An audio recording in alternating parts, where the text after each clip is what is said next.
JSSC द्वारा आयोजित सहायक आचार्य नियुक्ति परीक्षा जो अभी वर्तमान समय में निकाले गए है 68 के लिए 68 के सोशल साइंस के आज एक टॉपिक को हम डील करने वाले हैं भूगोल सब्जेक्ट में, जिसका नाम है पृथ्वी की आंतरिक संरचना। मैं आपको पृथ्वी की आंतरिक संरचना को इस तरह से बतलाने का प्रयास करूंगा कि आप यदि ध्यानपूर्वक इस वीडियो को 2 से 3 बार देख लेते हैं तो इस टॉपिक से जितने भी प्रश्न आपके आएंगे आप बहुत ही आसानी से, बहुत ही सहजतापूर्वक इस टॉपिक से सभी प्रश्नों को आप जवाब देने में सक्षम हो जाएंगे। नमस्कार दोस्तों, स्वागत है द पीके क्लासेस में। आज हम लोग पृथ्वी की आंतरिक संरचना को पढ़ने वाले हैं। ज्योग्राफी के एक आपका टॉपिक है, ज्योग्राफी में एक टॉपिक है जिसका नाम है पृथ्वी की आंतरिक संरचना, जिसको हम इंग्लिश में, आपका सिलेबस में इंग्लिश में दिया हुआ है, तो आप देखिएगा ध्यान से। Structure of the earth, structure of the earth, यानी पृथ्वी की आंतरिक संरचना कैसे है, उसकी बनावट कैसे है, कौन कौन विद्वानों ने कितने प्रकार के पृथ्वी को बांटा है। देखिए, पृथ्वी के आंतरिक संरचना के बारे में 100% कोई भी विद्वान बताने में सक्षम नहीं हुआ है, लेकिन जितने भी अभी तक विद्वान बताए हैं उस संरचना के, उसको हम लोग को पढ़ना है और वही आपका एग्जाम में बार बार रिपीट करता है। मैं वही चीज बताऊंगा जो आपका रिपीटेड क्वेश्चन है और आपको कंसेप्ट के साथ हम बताने वाले हैं, तो वीडियो को ध्यानपूर्वक देखिएगा। चलिए, तो पृथ्वी की आंतरिक संरचना को हम अध्ययन करने के लिए अध्ययन के स्रोत के आधार पर हम प्राकृतिक और अप्राकृतिक स्रोत लेते हैं।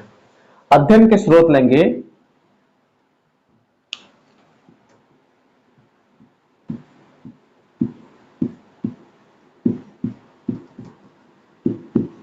अध्ययन के स्रोत हम जब करते हैं, इसका अध्ययन करते हैं तो इसके क्या क्या स्रोत हैं, तो 2 स्रोत हैं इसका। एक अप्राकृतिक स्रोत,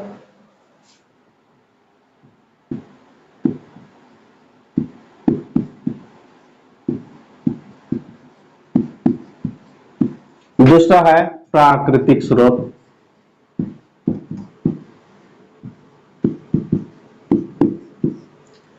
अप्राकृतिक स्रोत में क्या क्या हमको पढ़ना है, क्या क्या प्रश्न पूछे जाते हैं, आप देखिए।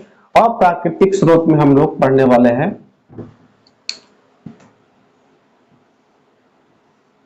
घनत्व के बारे में। इसका घनत्व कैसा है, पृथ्वी के दाब कितना है, क्या है दाब, और तापमान कितना है,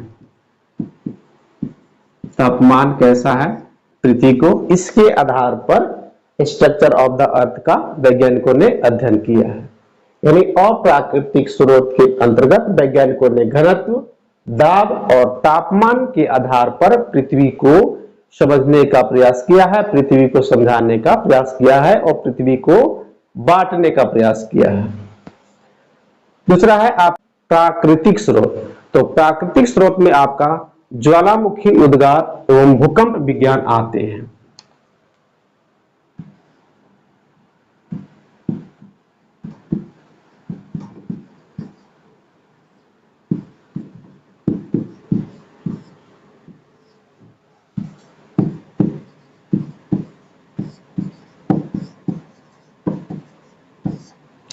ज्वालामुखी स्रोत और भूकंप विज्ञान के आधार पर वैज्ञानिकों ने पृथ्वी को समझने का प्रयास किया, बांटने का प्रयास किया है।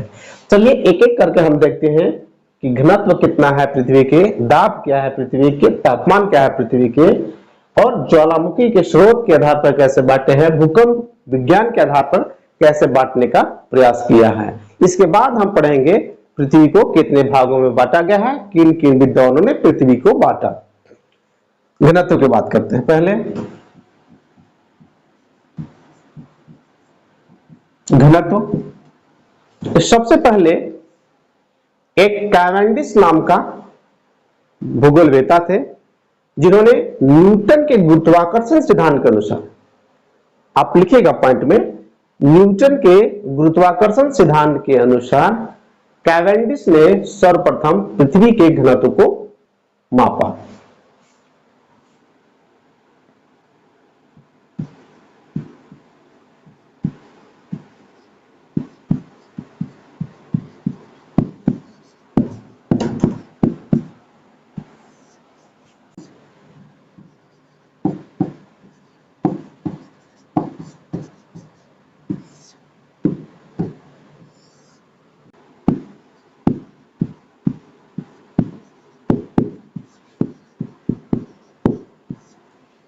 न्यूटन के गुरुत्वाकर्षण सिद्धांत के आधार पर कैवेंडिश नामक, इसको याद रखेंगे, कैवेंडिश नामक वैज्ञानिक ने, कैवेंडिश नामक भूगोलवेत्ता ने पृथ्वी के घनत्व को मापा।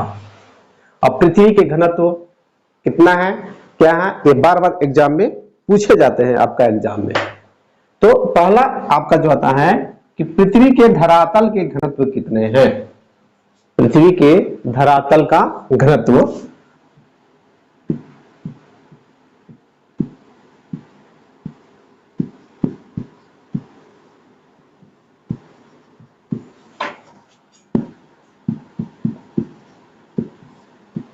बहुत बार एग्जाम में पूछे जाते हैं कि पृथ्वी के धरातल का घनत्व कितना है। तो पृथ्वी के धरातल का घनत्व आपका 2.6 से लेकर 3.2 जी 2.6 से लेकर 3.2 GCM के पावर -3 इतना है। आपको इस बात को याद कर लेना होगा कि पृथ्वी के धरातल का घनत्व कितना है, यानी 2.6 से लेकर 3.2। ये पृथ्वी के धरातल है, पृथ्वी के ऊपरी भाग के घनत्व है। इसके बाद है कि पृथ्वी के क्रोड का घनत्व कितना है। पृथ्वी के सबसे अंदर वाले भाग को क्रोड कहते हैं।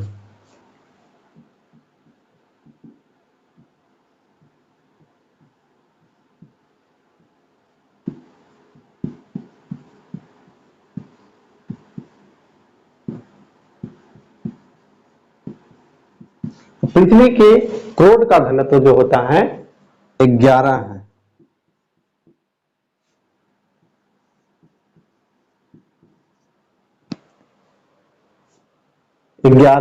GCM के पावर आपका हो गया -3। तीसरा जो है पृथ्वी के औसत घनत्व पूछा जाता है। पृथ्वी के औसत घनत्व कितने होते हैं।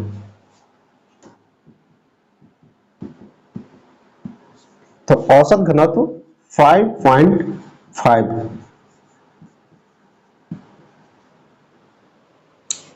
5.5 कहीं कहीं 5.17 भी लिखे होते हैं, लेकिन आप 5.5 भी याद रखते हैं तो इतना में आप क्वेश्चन को टिक लगा लीजिएगा। लेकिन एग्जैक्ट जो होता है 5.517 GCM -3।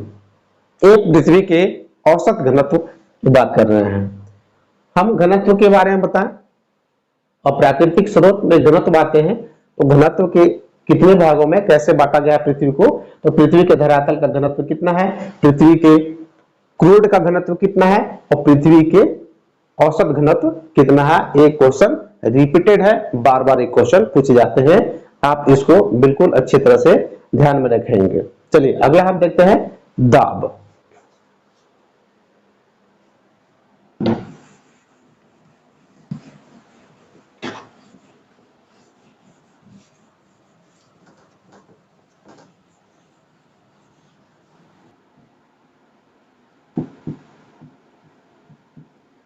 दाब में एक आप बात याद रखना है आपको, प्रत्यास्था सीमा।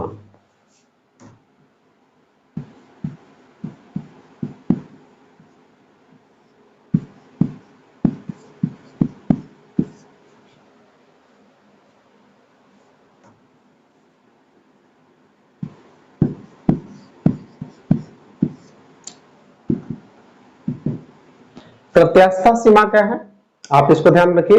यानी किसी वस्तु को अधिकतम जिस सीमा तक दबाया जा सकता है उसको हम लोग प्रत्यास्था सीमा बोलते हैं। यानी पृथ्वी को जितना भी प्रेशर है, जितना भी दबाव हम लगा सकते हैं, उस दबाव को, उस अंतिम दबाव को हम लोग बोलते हैं प्रत्यास्था सीमा। अगला देखते हैं हम लोग तापमान।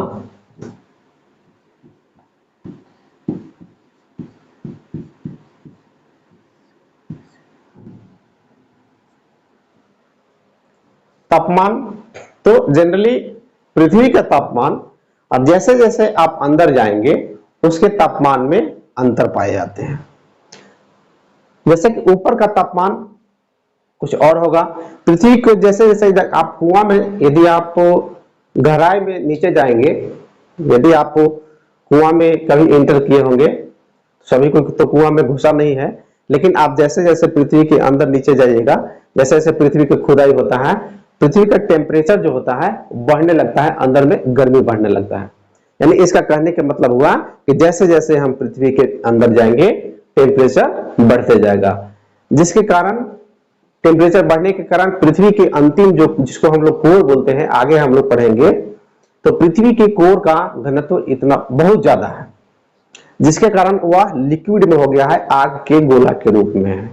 तो अभी हम देखते हैं कि जैसे पृथ्वी के आप सामान्यतः 100 मीटर पर जाएंगे तो 2 से 3 डिग्री सेल्सियस में वृद्धि होती है। पृथ्वी के अंदर आप 100 मीटर के अंदर, आप 100 मीटर नीचे जाते हैं पृथ्वी के, तो 2 से 3 डिग्री सेल्सियस में वृद्धि होती है। आपको याद रखना है, पृथ्वी के 100 मीटर नीचे जाने पर सामान्यतः, ये परफेक्ट नहीं है, सामान्यतः 2 से 3 डिग्री सेल्सियस में वृद्धि होती है। अप्राकृतिक स्रोत में इतना ही क्वेश्चन पूछा जाता है। अप्राकृतिक स्रोत आपके लिए इतना परफेक्ट है, यदि आप इस डाटा याद रख लेते हैं, एग्जाम में रिकॉल करते हैं, तो आपको ये परफेक्ट चीज है। अब हम लोग देखते हैं प्राकृतिक स्रोत। तो प्राकृतिक स्रोत के आधार पर क्या क्या बांटा गया है? ज्वालामुखी स्रोत और भूकंप विज्ञान। देखिए, ज्वालामुखी और भूकंप एक अलग बहुत बड़ा चैप्टर है जो एग्जाम में आते हैं। हम आपको भूगोल को कैसे पढ़ना है, उसका सिलेबस क्या है, हम विस्तार पूर्वक 2 वीडियो में बना के अपलोड कर दिए हैं। यदि आपको वो वीडियो देखना चाहते हैं तो आपका अपलोडेड है, आप उसको देख लीजिएगा। देखिए, तो ज्वालामुखी स्रोत और भूकंप विज्ञान को हम देखते हैं। तो ज्वालामुखी को हम अभी स्किप कर देते हैं क्योंकि ये भी बहुत बड़ा टॉपिक है।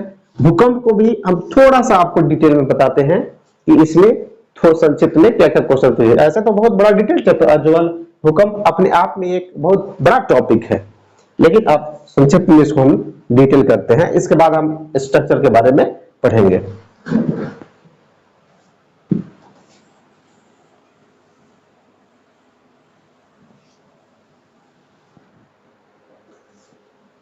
देखिए, भूकंप विज्ञान में 2-3 बात आप याद रखिए। पहला याद रखिए सिस्मोलॉजी।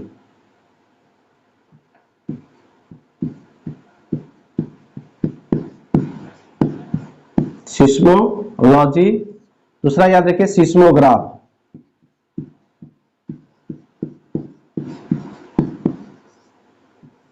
तीसरा याद रखिए रिक्टर स्केल,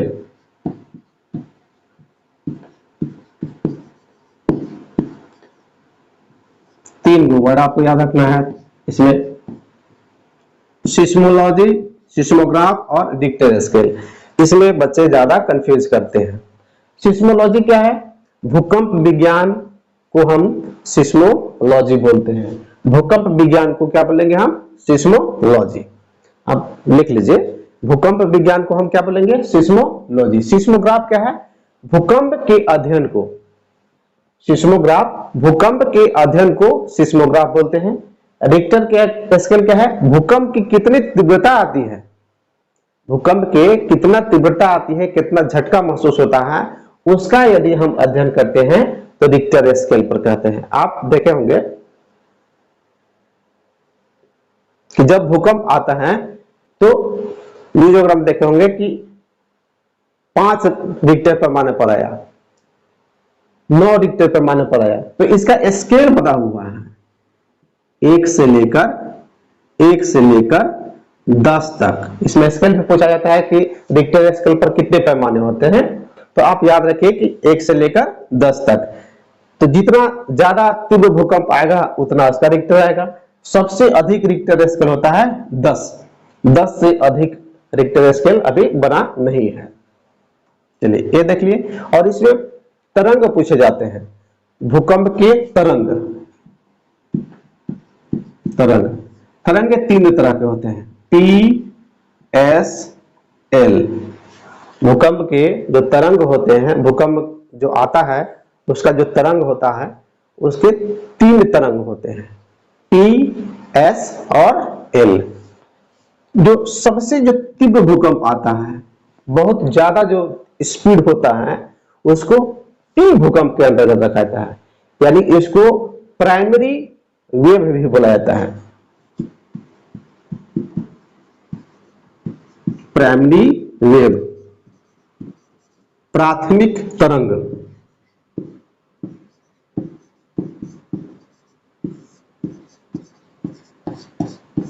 प्राथमिक तरंग इसको बोलते हैं। यह जो है ठोस, द्रव, गैस तीनों में ये प्रवेश कर जाता है। इसका इतना स्पीड होता है कि ठोस, द्रव और गैस ये तीनों में चल सकता है।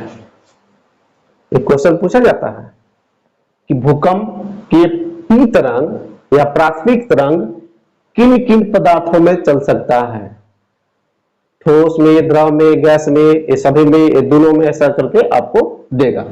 तो याद रखिएगा, पी तरंग जो है ठोस, द्रव और गैस में चलते हैं। इसका स्पीड बहुत ज्यादा होता है, इसे प्राथमिक तरंग कहते हैं, प्राइमरी वेव कहते हैं। अब आइए सेकेंडरी वेव। सेकेंडरी वेव, इसको द्वितीयक तरंग भी कहते हैं, इसको एस तरंग भी कहते हैं। इसके स्पीड से इसका थोड़ा कुछ कम होता है, लेकिन खास बात यह है कि यह सिर्फ ठोस में चलता है। यह जो तरंग है ये सिर्फ ठोस में प्रवेश कर सकता है।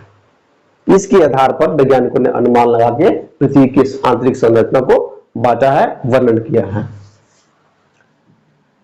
इसका है थर्ड है धरातलीय तरंग, जिसको बोलते हैं लैंड वेव बोल सकते हैं। यह पृथ्वी के ऊपरी भाग में सिर्फ जाता है और इसका जो स्पीड होता है कम होता है, लेकिन सबसे इंटरेस्टिंग बात यह है कि सबसे विस्फोटक यही होता है, सबसे ज्यादा विनाशकारी यही होते हैं। क्योंकि इसका एक तो आता है आपका स्पीड से आया, रात से निकल गया, तो कोई समझा भी नहीं। जैसे बिल्डिंग है, जैसे मकान है, जैसे आपका कोई सामान है रखा हुआ है, तो ज्यादा वो हिले डुलेगा नहीं। लेकिन ये जो आया तो अप्स एंड डाउन करके चलता है, ऐसे ऐसे चलता है, ऐसे ऐसे ऐसे, तो ऊपर नीचे चलते करेगा तो बहुत ज्यादा विनाशकारी फैलाता है, बहुत ज्यादा विनाश फैलाता है। एल तरंगे, ये भी पूछा जाता है कि सबसे विनाशकारी तरंग कौन है, तो सबसे विनाशकारी तरंग आपका है एल तरंग है। इसमें और कुछ बात ऐड कीजिए, आपको अलग से इस टॉपिक को हम डिटेल करेंगे। जो अभी जो वैज्ञानिकों ने जिस अध्ययन के बांटा है उसकी हम बात कर रहे हैं। इस आपको हम भूकंप नहीं पढ़ा रहे हैं, अभी ज्वालामुखी आपको हम नहीं पढ़ा रहे हैं, इस बात को याद रखिएगा। इसमें और एक याद रखिएगा, जैसे मान लो धरातल है, पृथ्वी के अंदर से भूकंप उत्पन्न हुआ और धरातल पर ऐसे टकरा जाता है वेव जाके, तो जहां से भूकंप उत्पन्न होता है जिस स्थान से, उसको फोकस बोलते हैं। इंग्लिश में भी फोकस और हिंदी में भी फोकस, हिंदी में लिखा रहेगा फोकस, ठीक है। और जहां पर टकराता है, ऐसे मान लेते हैं कि यहां पृथ्वी अंदर है और यहां उत्पन्न हुआ, तो इसको हम फोकस बोल लेंगे। और जहां जाकर टकराया, ऐसे जाकर टकराया, उसको हम लोग बोलते हैं ईपी सेंटर।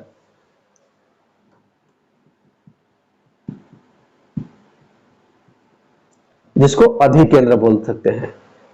जैसे जनरली ईपी सेंटर ही लिखता है, और न्यू ज्योग्राफी में भी एपिसेंटर दिखेगा। हाँ, भूगोग्राफी में ज्यादा एपिसेंटर, तो आपका भूकंप का एक केंद्र हो गया, भूकंप का एक अधिकेंद्र हो गया। लेकिन इंग्लिश में ही आप इसको याद रखें, क्योंकि इंग्लिश में ही पूछा जाता है। फोकस, जहां से भूकंप उद्गम होते हैं, जहां पर भूकंप टकराते हैं, उसको एपिसेंटर 90 डिग्री पर जस्ट टकराता है। तो जब भी भूकंप आता है, आप न्यूज जब भी सुनते हैं तो आप देखे होंगे, बताता है कि भूकंप का एपिसेंटर कहां है, भूकंप का एपिसेंटर कहां है, यानी भूकंप कहां ज्यादा झटका महसूस हुआ, भूकंप का फोकस कहां रहा, कितना गहराई में फोकस रहा, एक बताता है कि कितना गहराई में फोकस रहा। तो इस अध्ययन के आधार पर, मोटा मोटी इस अध्ययन के आधार पर वैज्ञानिकों ने पृथ्वी की आंतरिक संरचना को बांटने का प्रयास किया है, स्ट्रक्चर ऑफ द अर्थ को समझाने का प्रयास किया है। अब हम आते हैं स्ट्रक्चर ऑफ द अर्थ। इतना हम आपको बताएं, आपको एक भी वर्ड को स्किप नहीं करना है, एक भी वर्ड आपका एक्स्ट्रा नहीं है कि आप इसको छोड़ दीजिएगा, आप इसको नहीं समझिएगा। बिल्कुल सभी वर्ड्स आपके लिए, एक एक वर्ड आपके लिए बहुत ही महत्वपूर्ण है। ये आप बिल्कुल आप कॉपी में लिखिएगा, नोट्स बनाइएगा और आगे की तैयारी कीजिएगा। ये वीडियो ज्यादा लंबा नहीं हो, इसलिए हम अगले वीडियो में आपको पृथ्वी के स्ट्रक्चर के बारे में बताएंगे और उससे भी प्रश्न पूछे जाते हैं। मेन आपका टॉपिक अब नेक्स्ट वीडियो से आपको स्टार्ट करेंगे, ताकि ये वीडियो ज्यादा बड़ा हो जाएगा, लेंदी वीडियो हो जाएगा। आपको हम अगला वीडियो में बताते हैं कि पृथ्वी के स्ट्रक्चर कैसा है, कितने भागों में बांटा गया है। मिलते हैं अगले वीडियो में, तब तक धन्यवाद।